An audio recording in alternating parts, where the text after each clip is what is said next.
Hi there, I'm Krista with FixFee IT, and welcome to our series on everything you need to know about the Outlook web app. Today we're walking through how you can send a message in Outlook through the web.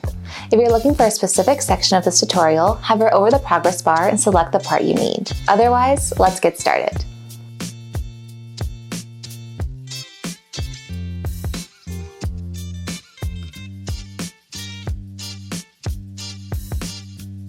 We're going to start by opening our Outlook email in the web app. In the upper left-hand corner, you will see a blue button that says New Message. Clicking this button will let us start a new email.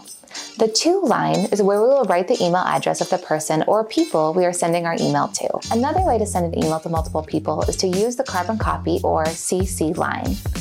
Below that, we have our subject line. Much like the title of a news story, we can write a short sentence that discusses what our email is about.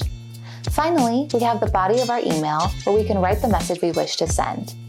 To send your email, you can either click the blue button down below the bottom of the email or the arrow button at the top left. And that's all I have for you in this section. Now you should be able to send a message in the Outlook web app. Check out our other Outlook web app tutorials in our playlist. And if you still have questions, feel free to reach out to our team at FixFee IT. And thanks for watching.